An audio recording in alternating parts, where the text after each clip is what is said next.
If I seem like I'm happy, it's because I am. This has been a great, great meeting.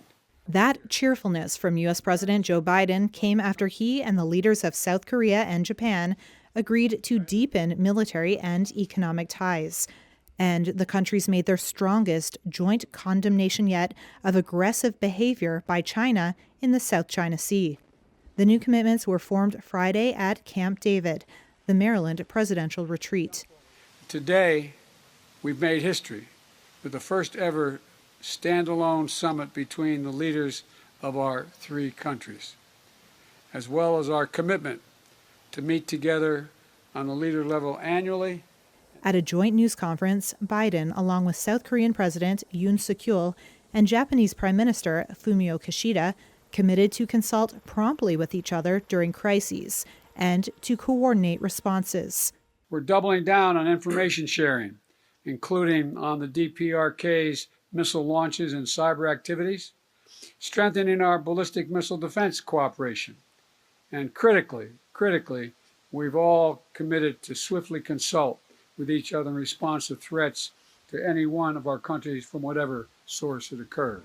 While the political commitments fall short of a formal three-way alliance, they represent a bold move for Seoul and Tokyo, which have lingering baggage stemming from Japan's harsh 1910 to 1945 colonial rule of Korea. But on Friday, it was handshakes and smiles. The leaders' language on China stood out as stronger than expected. A joint statement read, quote, regarding the dangerous and aggressive behavior supporting unlawful maritime claims that we have recently witnessed by the People's Republic of China in the South China Sea, we strongly oppose any unilateral attempts to change the status quo in the waters of the Indo-Pacific. Without mentioning China by name, Kishida had this to say.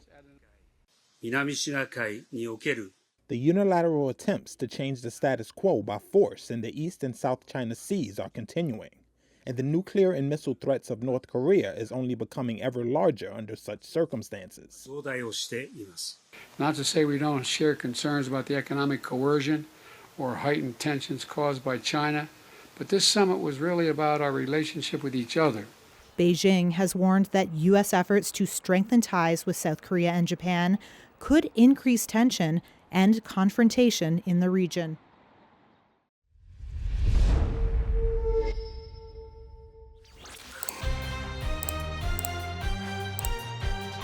I think we can all agree that freedom of expression is not limitless. Your words have consequences. Your actions have fallouts. So the line must be drawn somewhere. The only question is where. So there are upgrades across the board. All three defense services are getting bigger and more lethal weapons. And this is the need of the hour. China's build-up on the border remains a concern, 38 months and counting. India needs better weapons to secure its front lines. So arms trade is just another source of income for them. And this is a serious setback in the fight against terrorism, all because of American callousness. So the stock rally is like a vote of confidence from investors. They are betting on India. They're positive about the India story. It's the government's job now to repay that faith.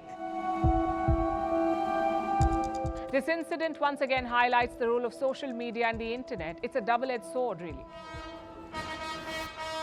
So tough times for the world. There is inflation, layoffs and pay cuts. But not for King Charles of Britain. Forget pay cuts.